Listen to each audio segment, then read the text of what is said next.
अस्सलाम वालेकुम। जैसा कि कल हम लोगों ने पास्ट इंडेफिनिट के बारे में पढ़ा था, उसके बाद उसी पास्ट टेंस का दूसरा भाग आता है जिसको हम पास्ट कॉन्टिन्यूअस के नाम से जानते हैं। तो आज हम बात करेंगे पास्ट कॉन्टिन्यूअस की। तो जैसा कि बोर्ड पर लिखा हुआ है, पास्ट कॉन्टिन्यूअस यानी जिसकी पहचान होती है रहा था, रही थी, रहे थे। और अगर इसकी मेन वर्ब की बात करें तो जैसे कि हमने कल पास्ट इंडेफिनिट में पढ़ा था कि इसकी अफर्मेटिव में वर्ब की सेकंड फॉर्म यूज की जाती है और निगेटिव और इंट्रोगेटिव में वर्ब की फर्स्ट फॉर्म यूज की जाती है। लेकिन अब पास्ट कॉन्टिन्यूअस के अंदर हम तीनों में, चाहे वो अफर्मेटिव हो, चाहे वो नेगेटिव हो और चाहे वो इंट्रोगेटिव हो, इन तीनों के फॉर्म में हम वर्ब की यानी मेन वर्ब की फर्स्ट फॉर्म ही यूज करेंगे और उसके साथ में हम उस मेन वर्ब की फर्स्ट फॉर्म में आईएनजी भी जोड़ेंगे। चलिए, जैसे कि लिखा हुआ है रहा था, रही थी, रहे थे। अगर इसकी पहचान की बात करें तो जैसे लिखा हुआ है कि राधा कमरे में सो रही थी। अंत में, किसी भी वाक्य के अंत में आपकी पहचान सिर्फ आखिरी वाले वर्डों से, शब्दों से ही की जा सकती है। जैसे कि इनके अंत में लिखा है रही थी, तो जैसे कि हमने पढ़ा कि पास्ट कॉन्टिन्यूअस की पहचान या तो रहा था, या तो रही थी, या तो रहे थे आएगा। तो अगर वाक्य के अंत में रहा था, रही थी, रहे थे आता है तो इसका मतलब ये पास्ट कॉन्टिन्यूअस का है। अगर पास्ट कॉन्टिन्यूअस का है तो उसके बाद इसमें मेन वर्ब में फर्स्ट फॉर्म में आईएनजी जोड़ेंगे।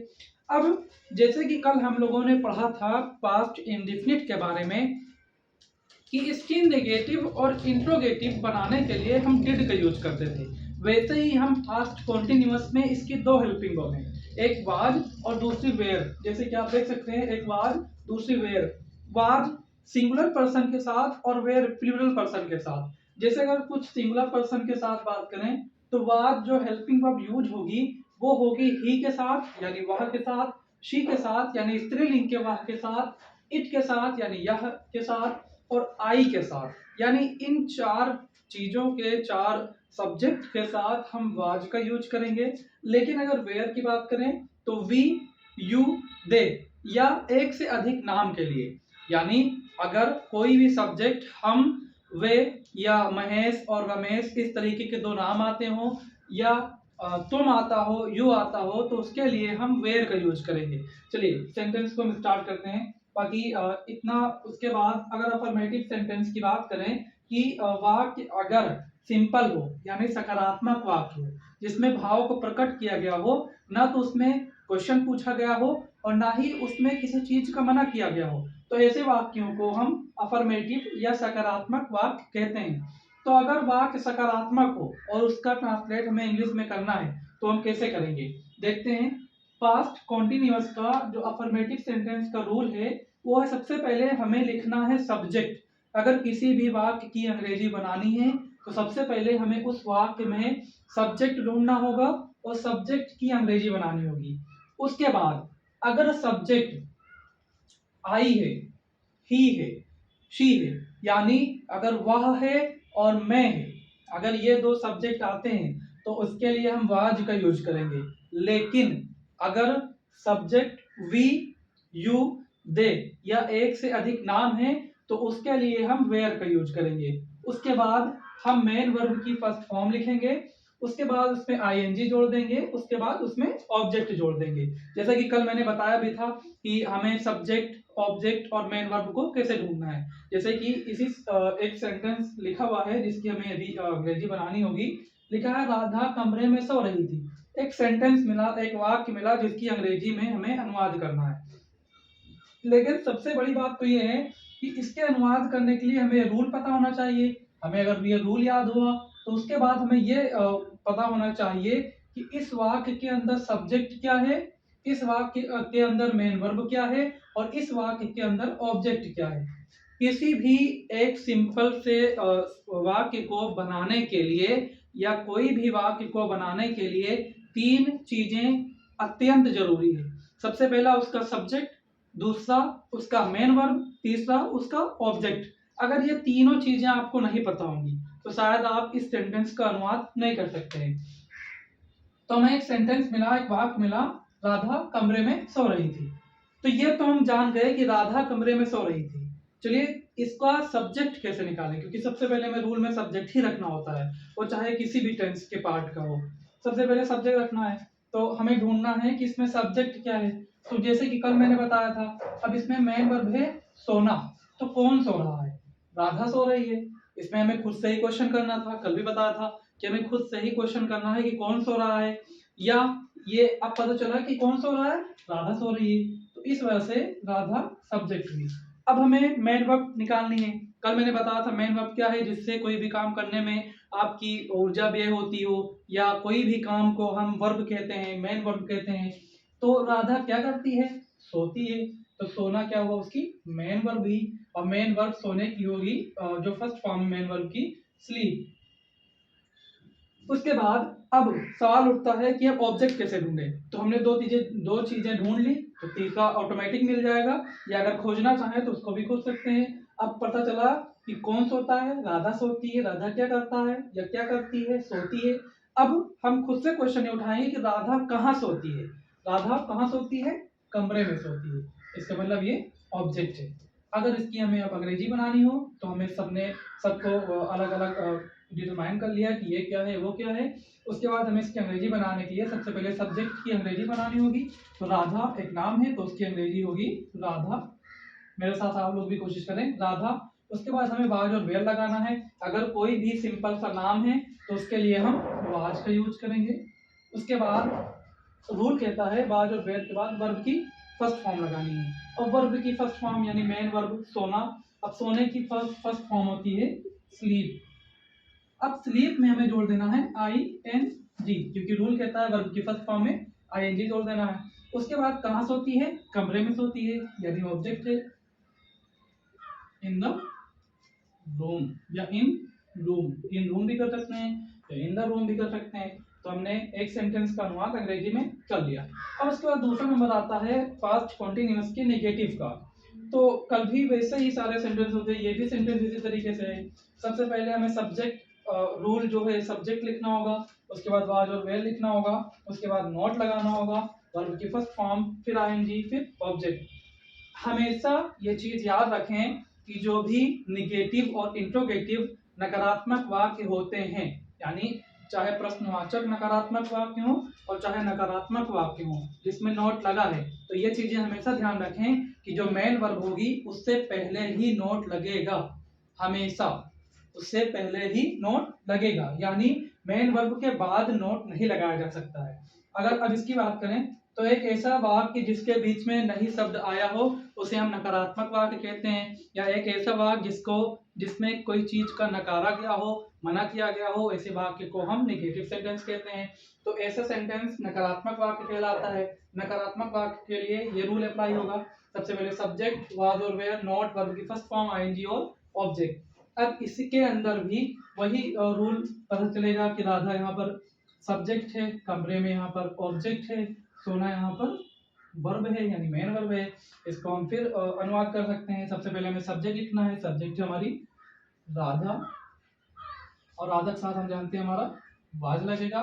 उसके बाद नोट लगाना है हमें, वाज के बाद नोट लगाना है। उसके बाद वर्ब की फर्स्ट फॉर्म, वर्ब की फर्स्ट फॉर्म है स्लीप, स्लीप में हमें जोड़ देना है ING, स्लीपिंग। उसके बाद ऑब्जेक्ट इन रूम, ये भी तैयार हो गया। फिर से इसको देख लें, सबसे पहले सब्जेक्ट, फिर वाज और वेयर, रूल कहता है, फिर नोट लगाना है, फिर वर्ब की फर्स्ट फॉर्म, फिर ING, फिर ऑब्जेक्ट, उसके बाद में फुल स्टॉप। तो हमें एक वाक्य मिला कि राधा कमरे में नहीं सोती है।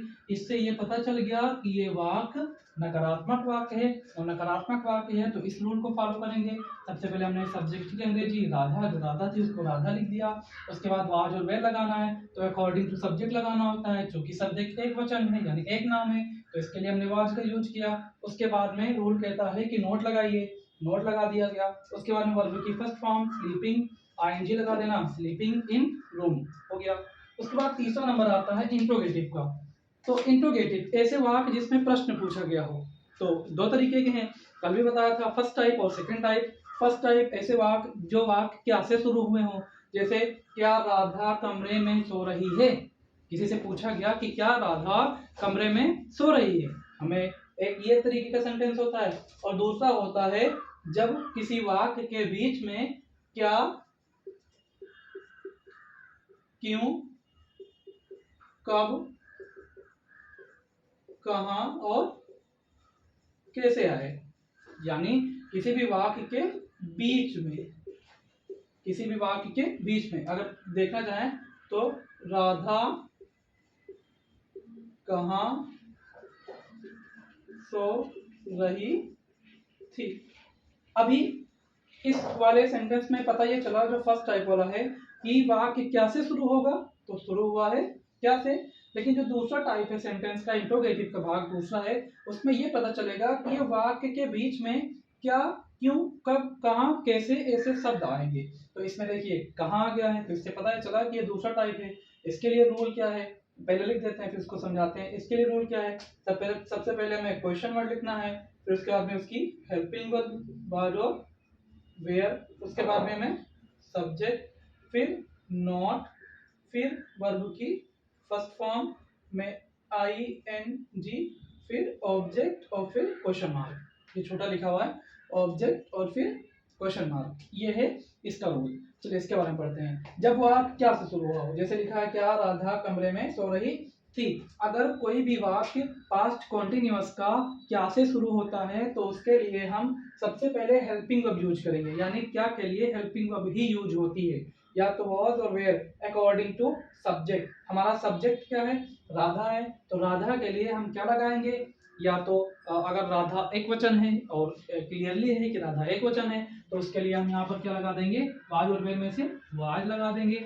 उसके बाद रूल कहता है कि सब्जेक्ट लिखो, सब्जेक्ट है राधा, तो वाज राधा।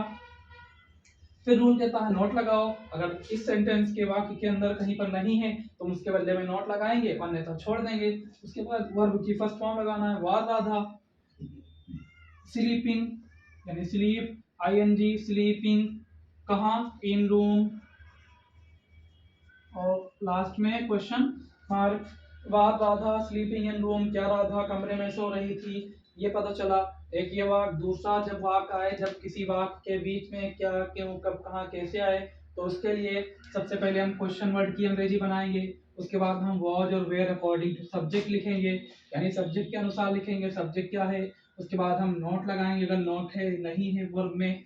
उसके बाद वर्ब की फर्स्ट फॉर्म में ing, उसके बाद में ऑब्जेक्ट और लास्ट में क्वेश्चन मार्क। अब देखिए ये लिखा हुआ है राधा कहाँ सो रही थी, तो ऐसा सेंटेंस जब किसी वाक्य के बीच में क्या, क्यों, कब, कहाँ, कैसे आए, तब इन वाक्यों के लिए हम यह रूल अप्लाई करेंगे।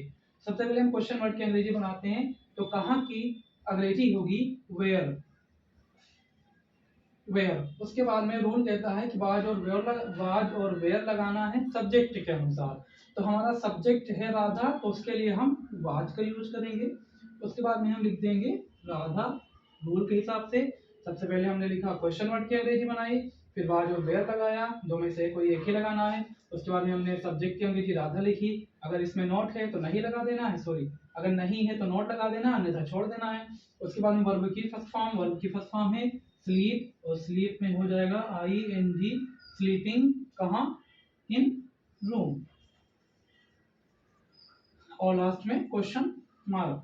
ये हो गया, ये पूरा पास्ट कॉन्टिन्यूअस था, एक पूरा टेंस था जिसे समझाया गया है। आई होप, मैं ऐसा करता हूँ कि आप सभी को बेहतर से समझ में आया होगा, और जो भी कंफ्यूजन दिक्कत है तो आप पूछ सकते हैं बेझिझक नंबर पर व्हाट्सएप के या कॉल करके।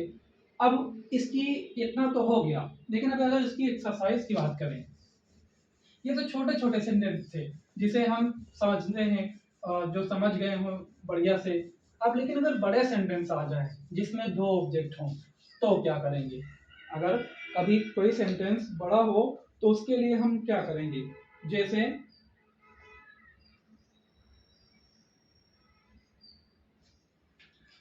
जैसे तुम अपने खेत को जा रहे थे, तुम अपने खेत को जा रहे थे। अब इसकी अंग्रेजी बनाना है। हमें यह नहीं पता है कि हम पास्ट कॉन्टिन्यूअस पढ़ रहे हैं, थोड़ी देर के लिए हम भूल जाते हैं कि हम पास्ट कॉन्टिन्यूअस पढ़ रहे हैं। हमें एक सेंटेंस मिला जिसकी हमें अंग्रेजी में अनुवाद करना है। लेकिन अंग्रेजी में अनुवाद करने के लिए सबसे पहला काम तो यही है कि सेंटेंस की, वाक्य की पहचान करी जाए। तो वाक्य की पहचान कहाँ से होगी? लास्ट वाले दो भागों से। अगर लास्ट में था आ रहा है या थे आ रहा है या थी आ रहा है, तो इससे ये क्लियर हो जाएगा कि ये पास्ट का है। ये क्लियर नहीं हुआ कि पास्ट के किस भाग का है, ये क्लियर हुआ है कि ये पास्ट टेंस का है। अगर किसी भी वाक्य के अंत में था, थी, थे, अगर ये तीनों में से कोई भी आ रहा है तो इससे ये पूरा क्लियर हो गया कि ये पास्ट टेंस का है। अभी ये नहीं क्लियर हुआ है कि ये पास्ट टेंस के कौन से भाग का है, यानी पास्ट इंडेफिनिट का है कि पास्ट कॉन्टिन्यूअस का है कि पास्ट परफेक्ट का है कि पास्ट परफेक्ट कॉन्टिन्यूअस का है, ये अभी नहीं पता।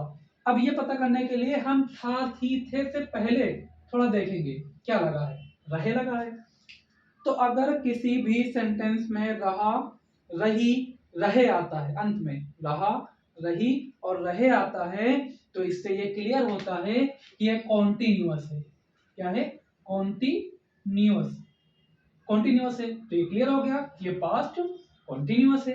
अब ये भी जब क्लियर हो गया तो हमें रूल भी याद हो जाने चाहिए कि अगर पास्ट कॉन्टिन्यूअस है, अब पहचान हो गई। अब दूसरा काम क्या है कि सेंटेंस को देखना है और पहचानना है कि सेंटेंस किस भाग का है, यानी अफर्मेटिव का है, निगेटिव का है और इंट्रोगेटिव का है। अगर इंट्रोगेटिव का है तो इंट्रोगेटिव के कौन सा भाग का है, पहले वाले भाग का है या दूसरे वाले भाग का है, ये ध्यान करना है। तो हम पढ़ते हैं सेंटेंस को। सबसे पहले देखा, तुम अपने खेत को जा रहे थे, ये क्लियर है कि पास्ट कॉन्टिन्यूअस है। अब ये पता चला कि कोई शख्स है जो अपने खेत को जा रहा है या जा रहा था, तो ऐसा वाक्य जिसमें भाव का सकारात्मक पाया जाए, भाव को सकारात्मक पाया जाए, ऐसे वाक्य को सकारात्मक वाक्य कहा जाता है। तो ये अफर्मेटिव सेंटेंस है। अफर्मेटिव सेंटेंस के लिए रूल क्या था? पहले सब्जेक्ट, फिर वाज और वेयर, फिर वर्ब की फर्स्ट फॉर्म, फिर आईएनजी, फिर ऑब्जेक्ट। अब इसमें ढूंढना है दूसरा, तीसरा, चौथा जो भी काम है। अब क्या है वो कि इसमें अब सब्जेक्ट कैसे ढूंढा जाए, ऑब्जेक्ट कैसे ढूंढा जाए, मेन वर्ब कैसे ढूंढी जाए।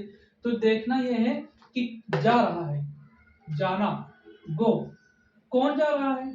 तुम जा रहे हो, तो यहाँ तुम क्या हुआ? सब्जेक्ट हो। अब तुम क्या कर रहा है? जा रहा है, तो जो काम कर रहा है वो उसकी मेन वर्ब हुई, मेन वर्ब हुई। और उसके बाद में वो कहाँ जा रहा है? अपने खेत को जा रहा है, यानी फील्ड। ये हो गया पूरा ऑब्जेक्ट हो गया। सब क्लियर हो गया। उसके बाद इसकी अंग्रेजी बनानी है। सबसे पहले रूल में होता है सब्जेक्ट, तो तुम यानी सब्जेक्ट है, तो तुम की अंग्रेजी होगी यू। और अभी हमने पढ़ा कि अगर आई, ही, शी, इट और एक नाम होगा तो उसके लिए हम वाज का यूज करेंगे। लेकिन वी, यू, दे और एक से अधिक नाम होंगे तो उसके लिए हम वेयर का यूज करेंगे। तो हो जाएगा यू वेयर। हमने सब्जेक्ट लिख ली, उसकी हेल्पिंग वर्ब लिख ली। अब मेन वर्ब, मेन वर्ब क्या है? जाना। तो हो जाएगा यू वेयर गोइंग। गोइंग कहाँ? टू, अपने, टू हिज या your, to your field. You were going to your field, तुम अपने खेत को जा रहे थे। हो गया। अगर दूसरा सेंटेंस हो कि मैं क्या कर रहा था, मैं क्या कर रहा था, ऐसा वाक्य जिसके बीच में क्या, क्यों, कब, कहाँ और कैसे आए, तो ऐसे वाक्यों को हम इंट्रोगेटिव वाक्य कहते हैं। वो भी उसका दूसरा वाला पार्ट, जब वाक्य के बीच में क्या, क्यों, कब, कहाँ, कैसे आए, तो आ गया है बीच में क्या, तो उसके लिए हम सबसे पहले क्वेश्चन वर्ड की अंग्रेजी बनाते हैं। ये रूल लिखा है अभी। सबसे पहले क्वेश्चन वर्ड की अंग्रेजी, उसके बाद में वाज और वेयर, फिर सब्जेक्ट, फिर नॉट लगाए, अगर नहीं है तो नॉट लगा देंगे। वेयर, सब वर्ब की फर्स्ट फॉर्म आईएनजी और ऑब्जेक्ट। तो आया है क्या, क्या की अंग्रेजी होगी व्हाट। अब जब हमने क्वेश्चन वर्ड की अंग्रेजी बनाई तो उसके साथ में हमें हेल्पिंग वर्ब लिखनी है सब्जेक्ट के अनुसार। हमारा सब्जेक्ट क्या है? मैं। हम जानते हैं कि आई के साथ हम हमेशा वाज यूज करते हैं, तो हो जाएगा व्हाट वाज, उसके बाद में आई, what was I, what was I, फिर नहीं तो है नहीं तो नोट नहीं लगाएंगे। वर्ब की फर्स्ट फॉर्म, वर्ब क्या है, करना, करने की होती है डू, हो जाएगी doing. What was I doing में क्या कर रहा था, क्योंकि इसमें ऑब्जेक्ट नहीं है इस वजह से हमने ऑब्जेक्ट नहीं लगाया। अगर कोई और सब्जेक्ट, कोई और सेंटेंस हो, बड़े अगर सेंटेंस हो, जैसे इसी का सेंटेंस हो गया, बच्चे कब खाना खा रहे थे। अब फिर ऐसा वाक्य मिला जब हमने पढ़ा कि बच्चे कब खाना खा रहे थे, फिर ऐसा वाक्य मिला जब वाक्य के बीच में क्या, क्यों, कब, कहाँ, कैसे आए, तो ऐसे वाक्यों के लिए हम इस वाले रूल को अप्लाई करेंगे। सबसे पहले क्वेश्चन वर्ड की अंग्रेजी बनाएंगे, कब यानी व्हेन, व्हेन की अंग्रेजी होती है कब, व्हेन। अब उसके बाद में हम वाज और वेयर लगाएंगे अकॉर्डिंग टू सब्जेक्ट। अब इसमें बच्चे सब्जेक्ट है, बच्चे हैं, बच्चा नहीं है, यानी दो से अधिक या एक से अधिक हैं, तो उसके लिए हम वेयर का यूज करेंगे, क्योंकि बहुवचन के लिए हम वेयर का यूज करेंगे। उसके बाद में इसका जो सब्जेक्ट है चिल्ड्रेन, व्हेन वेयर चिल्ड्रेन। अब खाने की अंग्रेजी होगी ईटिंग, अब क्या खाते हैं, खाना, द फूड, अंत में question mark. When were children eating the food? बच्चे कब खाना खा रहे थे। आई होप कि आप सबको समझ में आया होगा। आप सबके काम के लिए 5 सेंटेंस हैं, लेकिन आज 5 सेंटेंस जो दिए जा रहे हैं उन 5 सेंटेंस की हिंदी से अंग्रेजी नहीं बनानी है, अंग्रेजी टू हिंदी बनानी है, यानी थोड़ा सा उल्टा है। चलिए देखते हैं इसके बारे में। We were not going to our home, our home, full stop. एक ये इसकी हिंदी बनानी होगी। दूसरा sentence where were the, where where the, where were the farmers weeping, farmers weeping। अगर आपको पता है वीपिंग का मतलब होता है रोना, वीपिंग का मतलब होता है रोना। तीसरा सेंटेंस है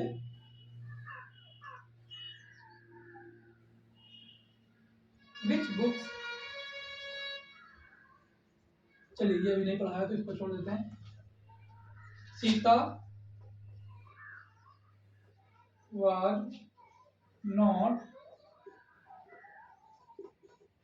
singing a song। ये 3 सेंटेंस है जिसकी हिंदी बना करके आपको भेजनी होगी। Thank you very much.